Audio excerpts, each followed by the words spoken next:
Senhor esteja convosco. Ele está no meio de nós. Proclamação do Evangelho de Jesus Cristo segundo Lucas. Glória a vós, Senhor. Certo dia, Jesus estava rezando num lugar retirado e os discípulos estavam com ele. Então Jesus perguntou-lhes: quem diz o povo que eu sou? Eles responderam: uns dizem que és João Batista, outros que és Elias, mas outros acham que és alguns dos antigos profetas que ressuscitou. Mas Jesus perguntou: e vós, quem dizeis que eu sou? Pedro respondeu: o Cristo de Deus. Mas Jesus proibiu-lhe severamente que contassem isso a alguém e acrescentou: o Filho do Homem deve sofrer muito, ser rejeitado pelos anciãos, pelos sumos sacerdotes e doutores da lei, deve ser morto e ressuscitar ao terceiro dia. Depois, Jesus disse a todos: se alguém me quer seguir, renuncie a si mesmo, tome sua cruz cada dia e siga-me. Pois quem quiser salvar a sua vida vai perdê-la, e quem perder a sua vida por causa de mim, esse a salvará. Palavra da salvação. Glória a vós, Senhor. Vinde, Espírito Santo, enchei os corações dos vossos fiéis e acendei neles o fogo do vosso amor. Enviai o vosso Espírito e tudo será criado, e renovareis a face da terra. Oremos. Ó Deus, que instruíste os corações dos vossos fiéis com a luz do Espírito Santo, fazei que apreciemos retamente todas as coisas, segundo o mesmo Espírito, e gozemos sempre da sua consolação. Por Cristo Senhor nosso. Amém. Podemos ficar assentados. Aceitam a água? A água está quente. Arruma o gelo para mim, por favor. Boa noite. Vocês vieram rezar essa noite ou só ficar vendo o padre aqui falar? Se vieram rezar, então fique ligado, Senhor. É a hora de você escutar a palavra de Deus. Na verdade, o que você está fazendo é um ato muito comum na vida de Jesus. Jesus se retirava para escutar o Pai. E o início desse evangelho do capítulo 9, versículo 18, vai dizer que Jesus ele faz uma pergunta para aqueles que são mais íntimos. Há perguntas que Jesus faz a quem é íntimo, e depois lá na frente a gente vai ver Jesus fazendo uma afirmação àqueles que estão um pouco mais distantes. Quem está mais próximo conhece mais, quem está mais perto vai entender mais, quem está longe vai ficar um pouco mais complicado. As coisas se tornam mais simples quando nós estamos mais perto de Jesus. Chegou um momento em que o Pai quer saber se a evangelização do Filho está sendo bem feita. O Pai pergunta ao Filho, não está escrito, mas subentendido, porque Jesus parou para rezar. E quando ele para rezar, ele para poder ouvir o Pai. E o Pai, ele quer saber o que estão falando do Filho. Sabe, quando o Pai, ele não vai diretamente ao Filho, mas começa de uma forma sábia a se aproximar dos colegas dos filhos, para querer saber como está o meu filho. Quantas vezes eu acho que eu já vi minha mãe perguntando para as pessoas próximas: quem eu sou? Porque aquilo que eu sou diante dos discípulos, diante dos apóstolos, diante do povo é uma coisa, mas o que as pessoas estão dizendo acerca de cada um de nós? Mas primeiro, Jesus quer saber, porque o Pai quer saber, o que estão dizendo acerca de Jesus. Será que as pessoas estão compreendendo que Jesus é o Filho de Deus, é o Messias? Será que eles estão compreendendo que aquele que esperado é realmente Ele? E quando Jesus, diante de uma pergunta provoca uma resposta. Engraçado que a resposta não é a mesma, né? São respostas diferentes. Se eu pudesse pegar o microfone e descer até a cada um de vocês e perguntar: quem é Jesus para você? Com certeza não seríamos unânimes em responder, porque cada um tem uma forma de se expressar quem é Jesus para você. Às vezes a gente tem aquela resposta mais pronta: Ele é o amor da minha vida, é o Senhor. Mas se eu pudesse perguntar para você agora, porque eu preciso levar essa resposta para Jesus, talvez eu seria esse intermediário do qual Jesus queira saber o que estão dizendo agora, em pleno 2025, quem eu sou. Essa pergunta, ela é atual, é uma pergunta que não se cala, porque a gente escuta tantas coisas sobre Jesus, mas vamos cá, é tanta idiotice falada sobre Jesus. Nós escutamos tantos intérpretes falando acerca de Jesus, grandes teólogos que surgem falando quem é Jesus. Nós estamos em meio a um colapso mundial, diante de ameaças, guerras, e a gente vê as notícias, todo mundo fica um pouco assustado, porque agora já não é o Iraque com o Irã, agora a gente vê os Estados Unidos. Aí a gente começa a perceber como nós somos seres fracos, fragilizados, diante de homens que se bombardeiam, de nações que se odeiam. Você vê o ódio do Iraque pelo Israel, está a ponto de: eu tenho que te matar. Enquanto o sonho do Irã é matar Israel, Israel quer se defender, e Estados Unidos tá bom, é porrada, é guerra. Mas o que leva homens se machucarem, ser capaz de querer produzir armas que possam levar à morte de uma multidão de pessoas inocentes, enquanto poderosos lutam para poder machucar um ao outro, quantos inocentes sendo mortos. E a gente para um pouquinho para olhar pela televisão, já dá medo, né? Já dá um medo de ver aquelas bombas sendo lançadas, e a gente um pouco meio que distante, mas ao mesmo tempo parece que nós estamos longe. A gente vê, por um lado,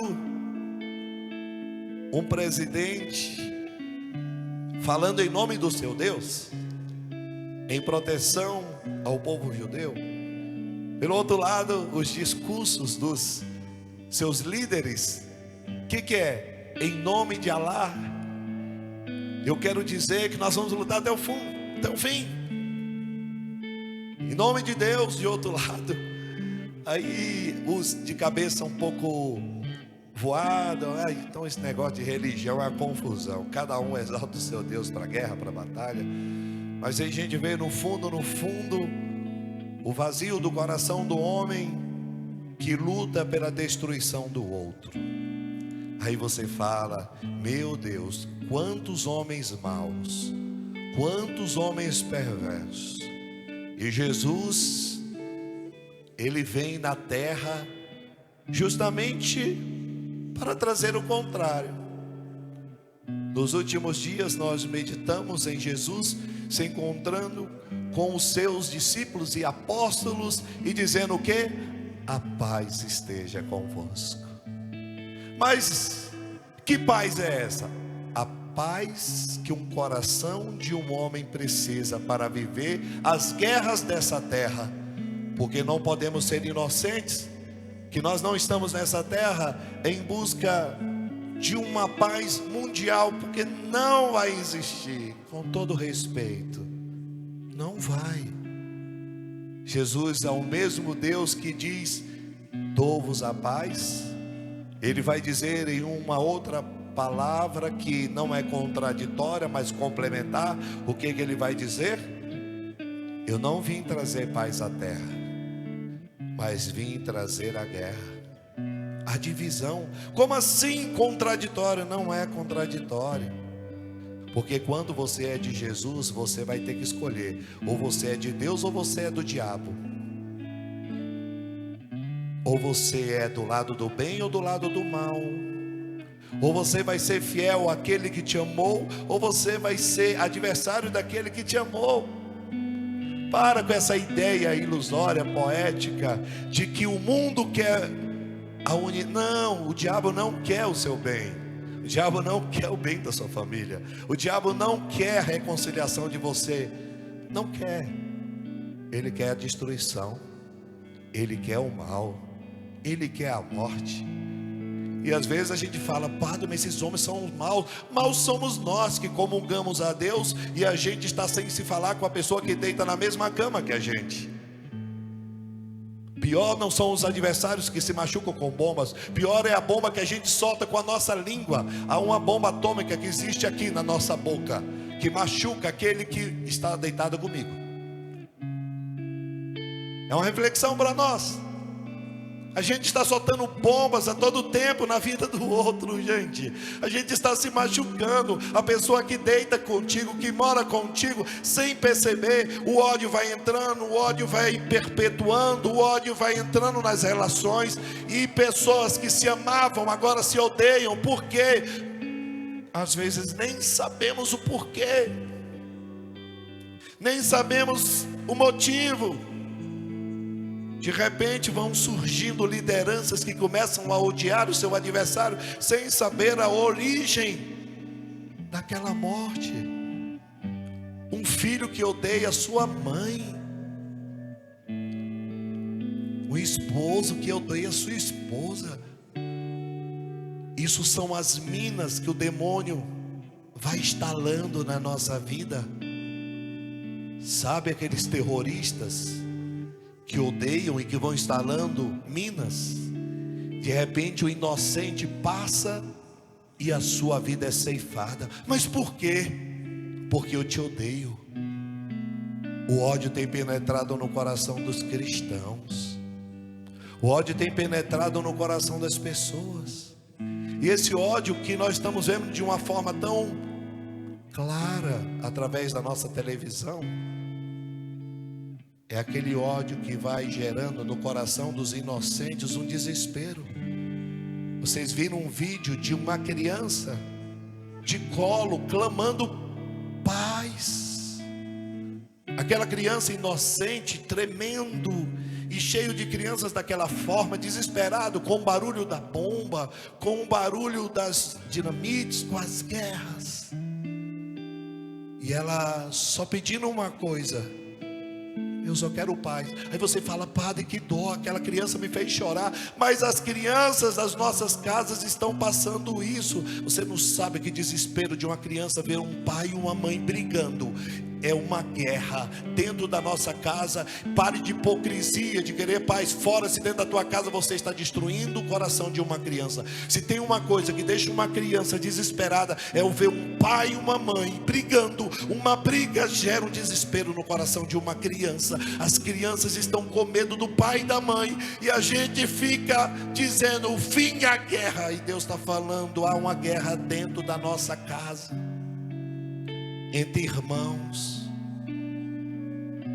entre parentes, entre compatriotas.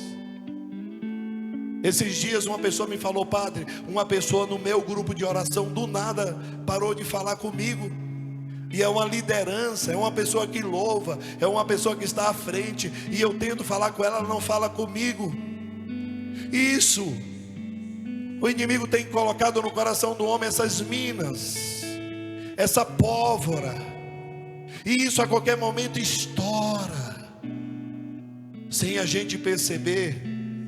As pessoas estão se machucando, se ferindo, e Jesus, ele se retira, ele reza, e ele quer saber o que dizem por aí ser o Filho do Homem, o que estão dizendo por aí ser Jesus nas universidades, o que estão dizendo por aí nos nossos trabalhos, o que você está ouvindo falar sobre Jesus.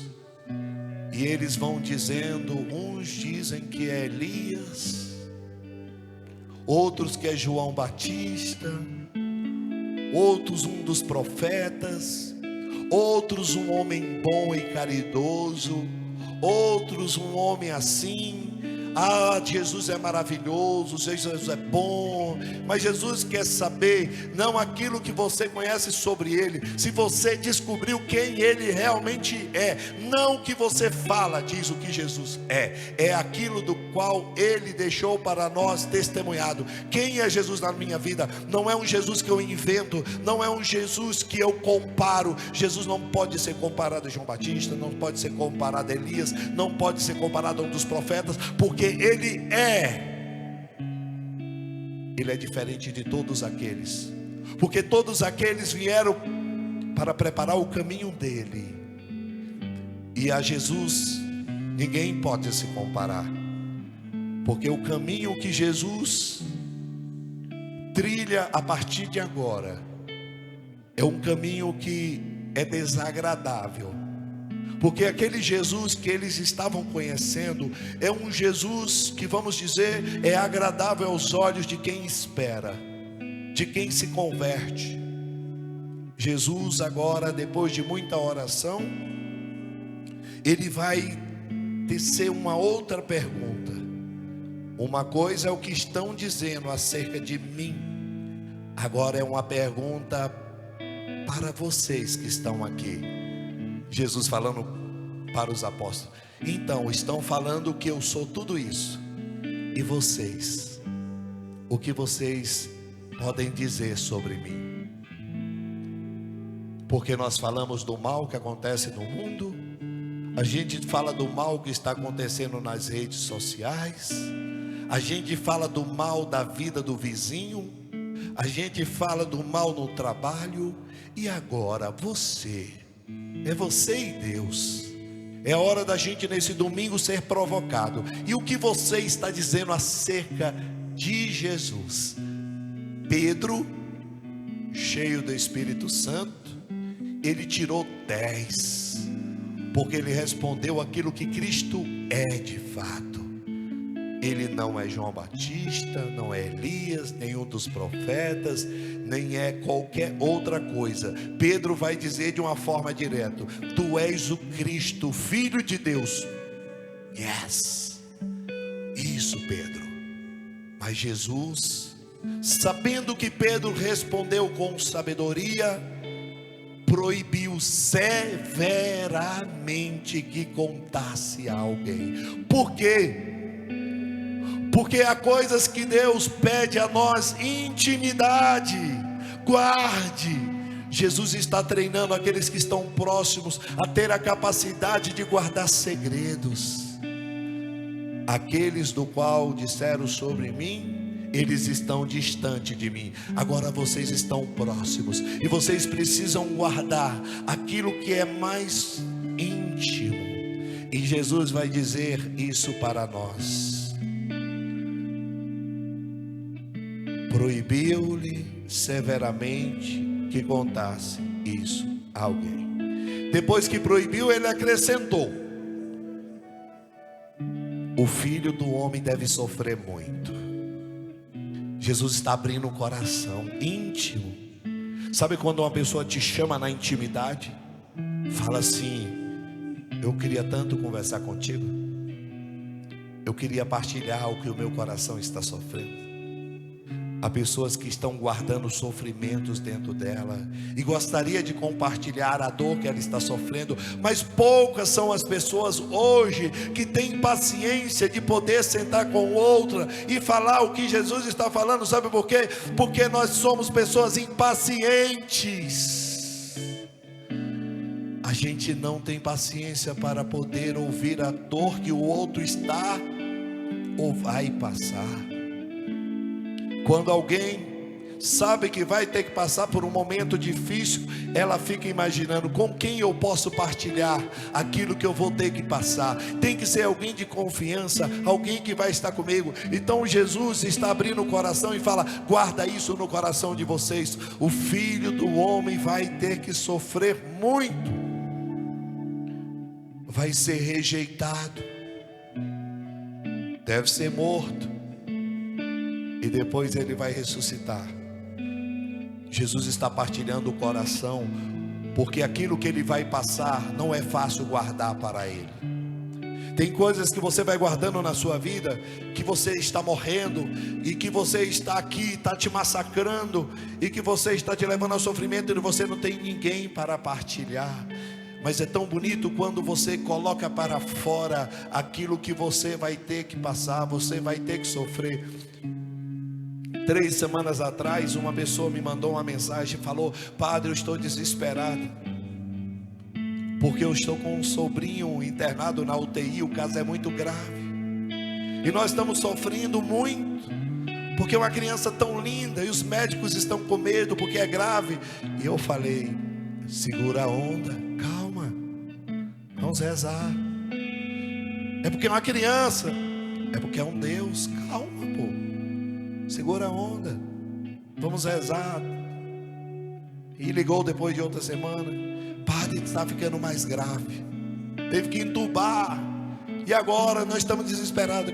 Calma, agonia, tranquilo, sei que não é fácil, mas no mundo há de ter muitas tribulações, mas coragem, não desespere, nós estamos juntos.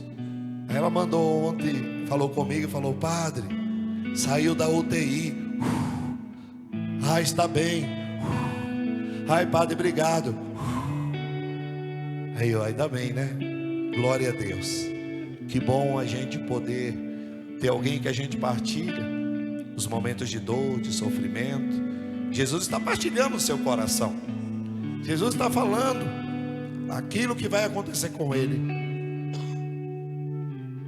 E depois do 22 para o 23, depois de falar isso, do que vai acontecer com ele, nós vamos passar do estágio de uma amizade com Deus, de mera, vamos assim dizer, interesse, porque a gente tem que passar de um estágio de um namoro para um noivado, para um casamento. Tudo passa, uma hora cansa um namoro, né? Uma hora o namoro se torna já não mais tão importante na vida. Na amizade com Deus é assim também. Bem-vindo ao cristianismo.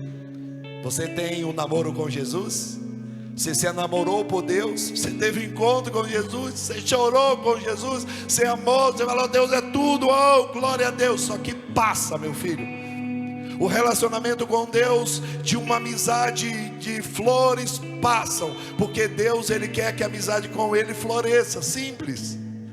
Tudo na vida tem que passar pelo momento da prova. Em todas as relações tem que passar pelo momento da tribulação. Tudo na vida a gente tem que pular os estágios.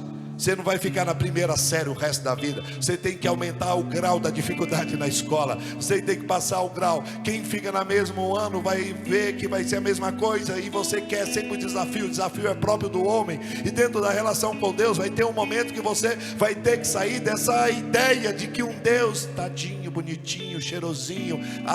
Deus tem uma hora em que fala: agora você saiu do jardim, está na hora de você ir para o pré, está na hora de você avançar para a primeira. E aqui Jesus está levando esses homens a uma experiência mais além. Até aqui vocês experimentaram o filé mignon da vida de me seguir. de falar top, eu estou com esse cara que ele é bom, ele é popular, ele arrasta a multidão, ele cura, ele faz comida crescer, multiplicar. Agora Jesus, pronto, você experimentou o que eu sou e o que eu posso fazer. Agora o que eu vou viver, poucos são aqueles que vão ter coragem de continuar. Chega um momento da vida que o homem vai ter que passar por essa prova, e Jesus vai dizer: o Filho do Homem sofreu, morreu e ressuscitou. E se alguém, um condicional, quiser me seguir daqui para frente, aí você precisa fazer algo. É bem livre, se você quiser, bem tranquilo. Jesus não força ninguém, Jesus não amarra ninguém. Jesus apenas diz: a partir desse momento, se e somente se alguém quiser me seguir, a partir desse momento vai ter que renunciar a si mesmo. É difícil demais renunciar.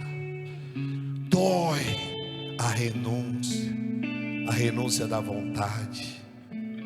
Sabe, lá no casamento, diante do padre, que você olha para o amor da sua vida e fala: eu vou renunciar à minha solteirice, eu vou renunciar àquela vida de solteiro, mas quando você está desempregado e você quer renunciar àquela vida em casa e fala: eu quero trabalhar, mas você vai ter que renunciar às horas que você tinha, vai ter que renunciar aos momentos que você tinha livre, mas estava desempregado. Então, agora é uma renúncia. Você quer trabalhar, você vai ter que renunciar a teus horários maravilhosos de folga.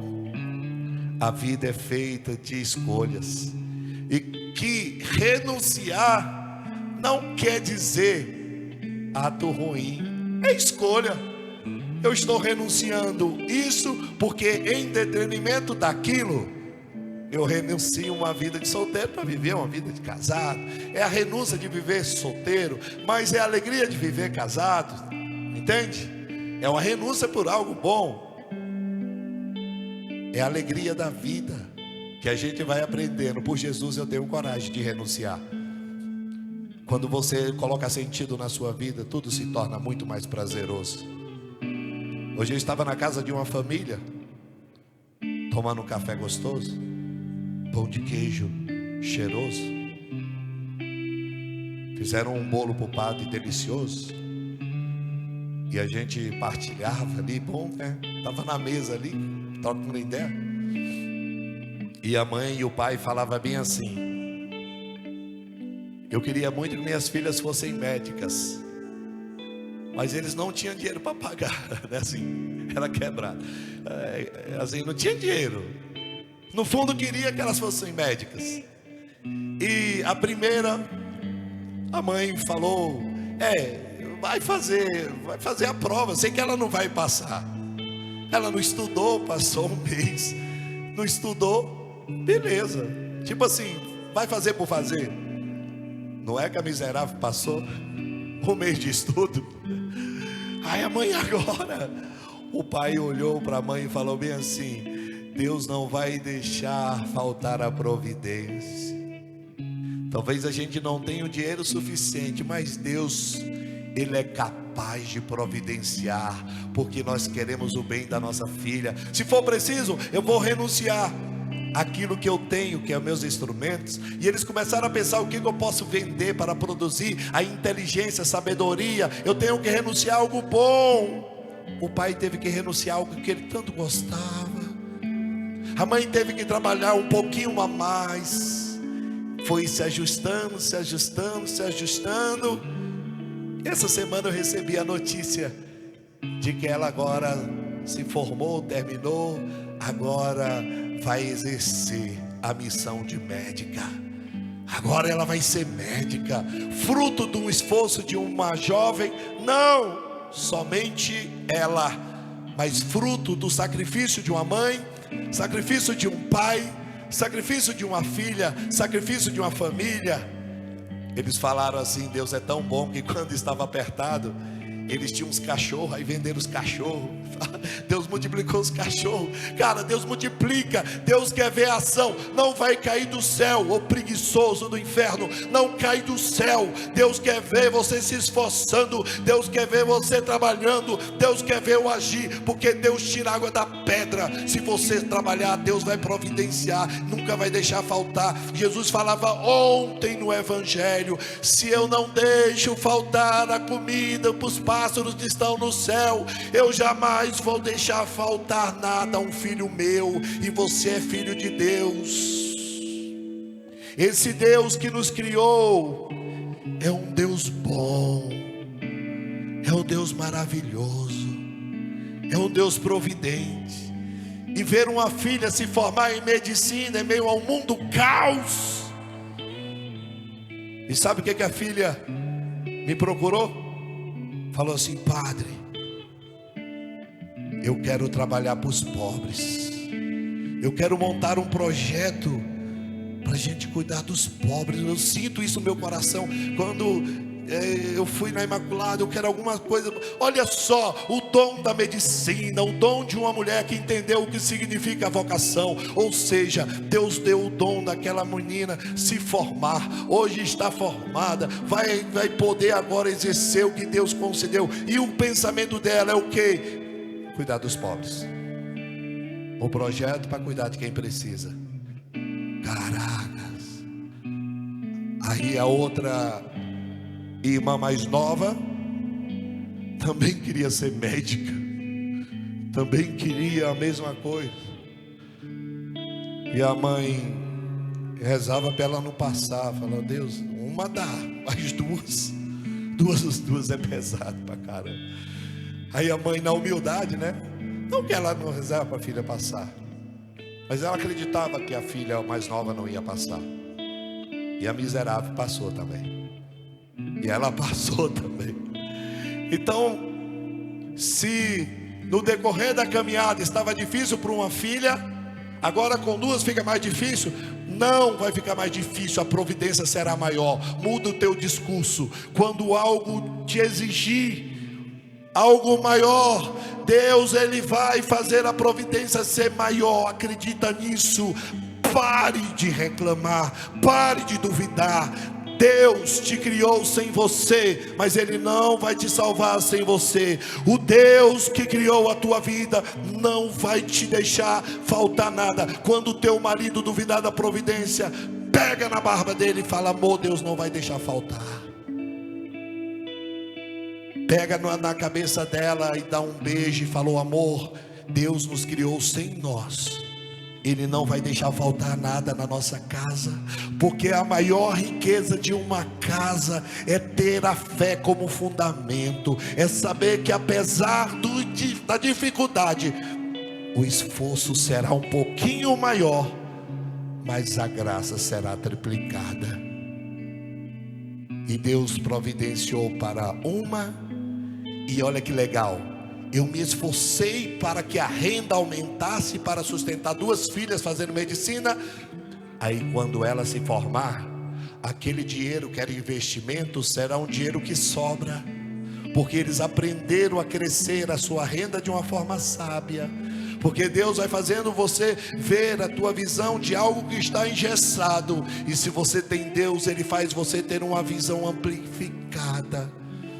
Porque Deus é assim. Diante do impossível para o homem, Ele apresenta o seu possível. Mas para isso é preciso o quê? Renúncia. Aquela bolsa da Louis Vuitton você não vai comprar mais.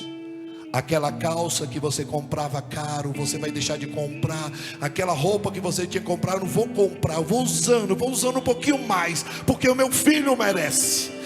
Aquela viagem eu vou renunciar. Por quê? Porque o meu filho precisa chegar lá. É o pai e a mãe renunciando. E toda renúncia gera vida. Toda renúncia gera fortalecimento.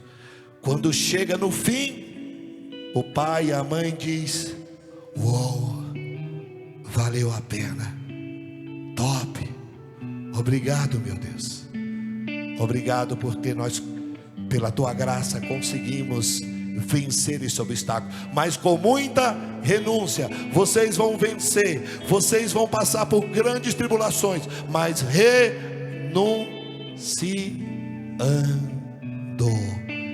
E fazendo o que depois? Para a gente ir logo para os 45 de segundo tempo.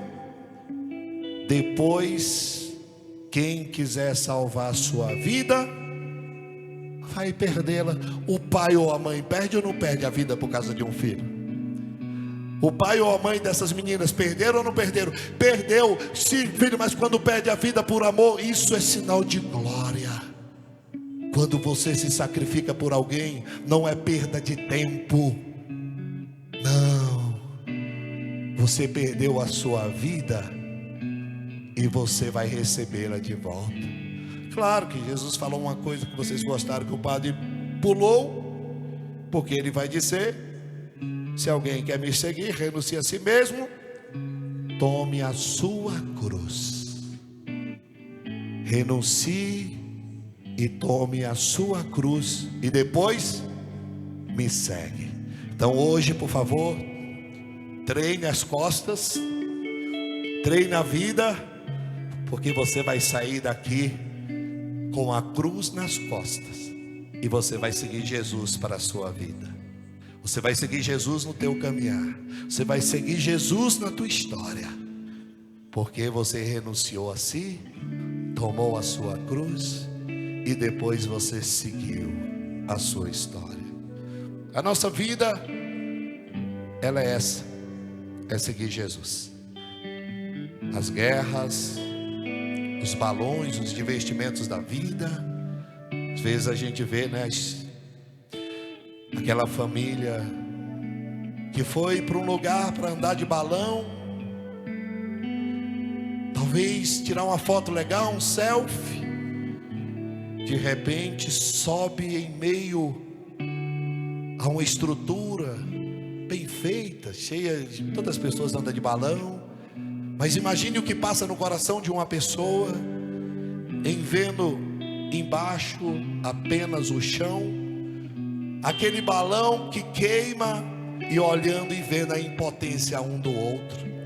Há momentos da vida que a pessoa que está do teu lado é impotente, meu filho. Há momentos da vida que você vai se sentir impotente. Há momentos na vida que você vai se sentir o nada. Aquelas pessoas estavam ali naquele balão e ela subiu, alguns se lançaram fora, alguns se salvaram, alguns jogaram, e a outros foram levados para os últimos momentos da vida. O que passou na vida daquelas pessoas ao pensar: meu Deus, daqui não tem mais, não tem um paraquedas, não tenho nada. O que restou daquelas pessoas? Talvez se jogar, outras pessoas se... E a gente aqui olhando, é a nossa vida. Muitas vezes a nossa vida está vivendo aquilo, o desespero. Tem muitas pessoas desesperadas, se jogando, se abandonando, se matando, tudo porque nós deixamos de confiar em Deus para confiar às vezes nos homens, para confiar nas estruturas, e a gente vê como nós somos tão fracos diante de algo tão pequeno. Tão facilmente a nossa vida se esvai. E o que Jesus nos oferece hoje, perde a sua vida por Ele, porque quem perder a sua vida por mim e para o Evangelho, receberá 100 vezes mais. Se coloque de pé agora por uns segundos, dá aquela respirada, que ele se liga e olha para o padre agora. Deus, Ele é especialista em desarmar bombas. E dentro das nossas vidas existem bombas que estão ativadas. Muitos de vocês estão próximos a estourar. Puf! E Deus é aquele que vem desarmar as bombas da nossa história. Quantas vezes você viu a sua vida por um fio para explodir, para que o casamento se destruísse, para que você explodisse? São as bombas das nossas histórias. E eu quero pedir a Deus por cada um de nós nessa noite, para que Ele possa desarmar as nossas bombas, as nossas minas, aquilo que nós muitas vezes instalamos por causa da nossa boca, por causa do nosso pensamento, por causa da nossa história. Talvez hoje é a hora de você olhar para sua esposa e dizer: amor, me perdoe pelas vezes que eu te machuquei pelas minhas palavras. Mas o orgulho nos impede muitas vezes, mas Deus está te ordenando hoje a hora da gente olhar um para o outro e desarmar as bombas que estão ao nosso redor. Eu não quero mais provocar guerras no meu relacionamento. Eu não quero mais provocar guerras nas minhas amizades. Eu quero parar de criar confusão. Existem pessoas que estão aqui que facilmente criam confusão no seu dia a dia. Eu quero pedir: Senhor, dá-me a capacidade de desarmar as estruturas que estão muitas vezes instaladas na minha casa. Pede ao Senhor que desinstale essas bombas na tua área emocional. Vai pedindo: Senhor, me ajude a tirar essas granadas que eu tenho soltado com a minha mente, com a minha boca. Senhor, tira de mim esse arsenal de ódio, de raiva, de tristeza. Pede que o Senhor desarme isso na sua casa, no teu trabalho. Vai pedindo nessa noite: Senhor, eu quero pedir, ajuda-me a desarmar essas bombas existentes dentro de mim. Afasta de mim, do meu olhar, da minha mente, do meu coração. Dá-me essa paz. Traz a paz à nossa família, a paz que vem de Deus.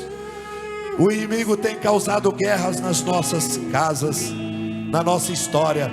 Espírito de confusão não vai mais tomar conta da nossa vida. A minha vida será aquilo que Deus deseja para mim, e não aquilo que eu construí pela minha própria vontade. Se abandone em Deus nessa noite e vai dizendo: Senhor, confio em Ti. Vai confiando na tua casa, tua família, tua história, e vai repetindo: é isso.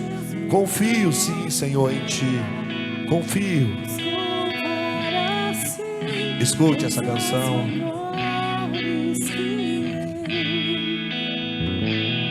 Por isso na confiança e no amor me dou a Ti, descansarei em Teu coração. Mesmo que todo o mal do mundo eu viesse a cometer, confiaria em Ti, e em Teus braços eu me lançaria. Confio em Ti, Minha esperança. minha esperança. Confio sempre em Ti. Vamos repetir isso juntos. Confia em Ti, Confio em Ti, minha esperança. minha esperança. Confio sempre em Ti. Confio sempre Mais uma vez, em Ti. repita isso, a nossa confiança nele. Confio em Ti, Minha esperança. minha esperança. Confio sempre em Ti. Agora feche os seus olhos e em nome de Jesus, todas essas bombas, todas essas tragédias que o nosso coração causa, tudo aquilo que você feriu no coração do outro, vai pedindo perdão a Deus pelas palavras que você lançou, pelo olhar que você lançou, por aquilo que os filhos de vocês passaram, por aquilo que os filhos de vocês viveram, para que Deus cure agora todo este trauma, todo esse desespero, todas essas doenças. Você que veio aqui nessa noite, vai pedindo e vai dizendo: confio sempre em Ti. É nele. Para encerrar, bora. Confio em Ti, Minha esperança. minha esperança. Confio sempre em Ti. Mais uma vez, diga, Ele te ouve. Confio em Ti, Minha esperança. minha esperança. Confio sempre E vamos juntos professar a nossa fé nesse Deus presente no meio de nós. Creio em Deus Pai Todo-Poderoso, Criador do céu e da terra, E em Jesus Cristo, seu único Filho, nosso Senhor,